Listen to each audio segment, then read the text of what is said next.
Last night, we told you about the Biden administration's efforts to monitor and intimidate this show. On Sunday, we heard from a whistleblower within the U.S. government, someone with direct knowledge, who warned us that the NSA was reading our electronic communications, our emails and texts, and was planning to leak them selectively in an effort to hurt us.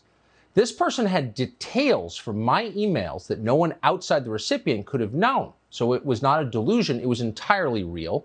In fact, it was confirmed.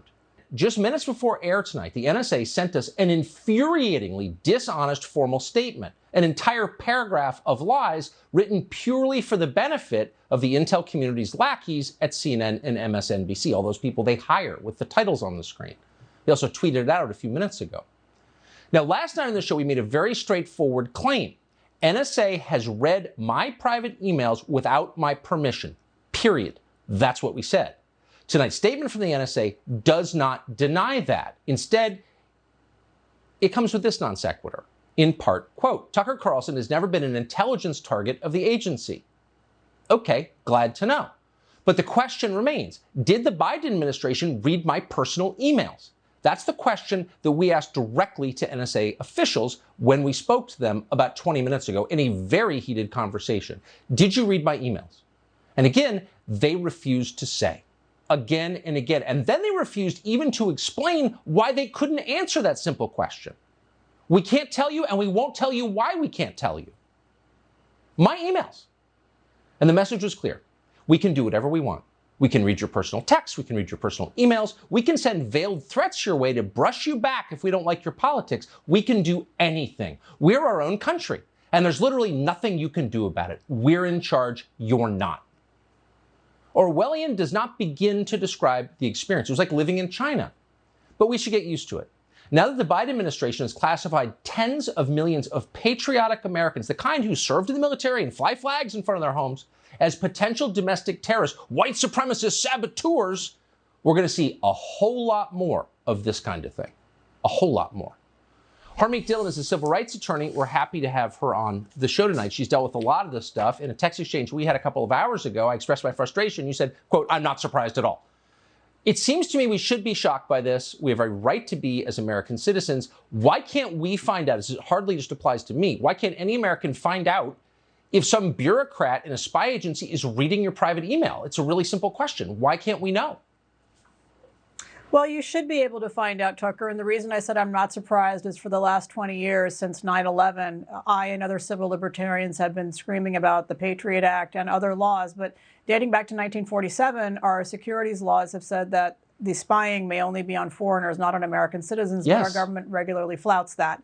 I mean, you know, we have the example of James Clapper lying to Congress about spying on American citizens and gathering millions of pieces of data, phone call records, and all of that. And so when you ask why, well, of course, it's about this military-industrial complex, the security-industrial complex, and they justify the spying on Americans in the name of we're really focusing on foreigners, and the American data that we scoop up, they call that incidental. So I suspect if you're able, because you are a person with a lot of connections and this is a good platform, if you are able to find out more information about this, I think what you're going to find is that you are being described as incidental. So the gathering of your information is going to be because they're really focusing on somebody else. But I want to really break that down. When you look at the Carter Page violations, for example, the lies to the FISA court, does anybody think that the national security apparatus was trying to find out Carter Page's activities and communications?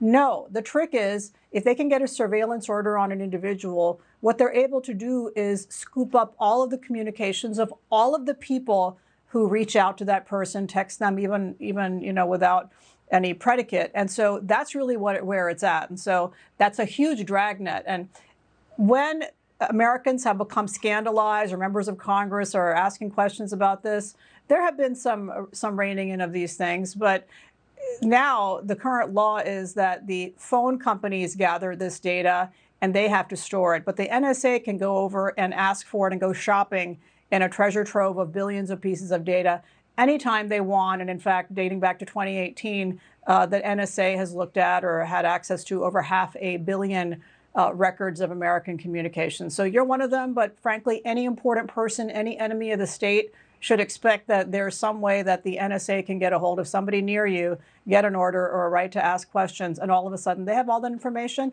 and a bunch of unelected, faceless bureaucrats are going shopping in your data, and then talking to the guy next door in the cubicle next door, passing it around the office, and then making threatening plans me of what to do with it. Yeah, exactly. And threatening me, which is exactly what they did. So the system you described might work if you had patriotic, nonpartisan, non-political, duty-oriented bureaucrats who were fighting, say, a Cold War. But if you change the focus of the war on terror inward against Americans who are disobedient or don't support the regime, by definition, you're going to have corrupt ideologues and partisans using this information against American citizens with, by the way, the help of NBC News and CNN and the entire edifice of Intel-connected, totally corrupt news agencies. I mean, that's like a recipe for tyranny.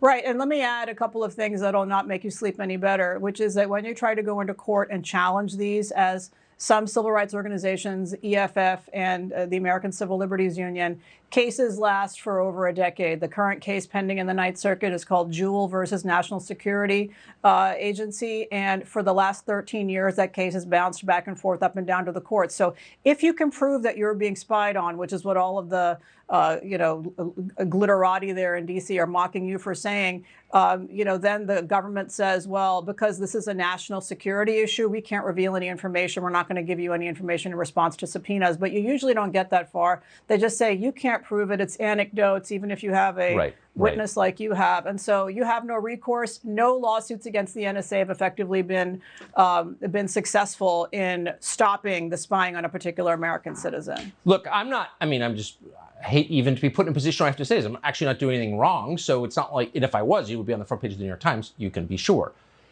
But my concern is that this will be used against tens of millions of Americans who have no power whatsoever and are being reclassified as white supremacists, and therefore they're terrorists, and they're going to bear the brunt of this kind of treatment. So here are the questions that we have for the NSA, and we're going to keep pressing them on behalf of a lot of people who are going to face this kind of treatment but have no recourse. Here's the first.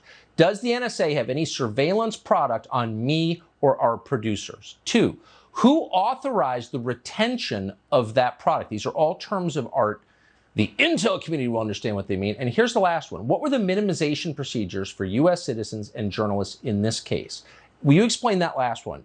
I think this is a key. This is a key safety mechanism that's supposed to protect us from partisan lunacy, from Nakasonian people like that, but may not be. What's a minimization procedure?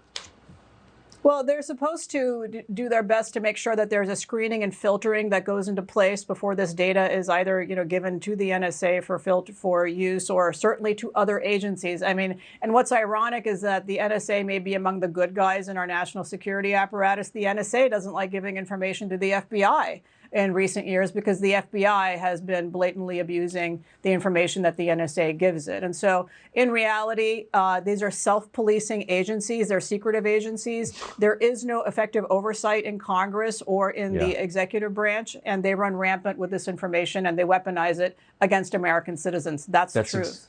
That's exactly right. In fact, an NSA official just said to me on the phone, well, we're very carefully overseen by Congress. There's a lot of oversight. And since I've lived in Washington my whole life, I had to laugh because that's a lie.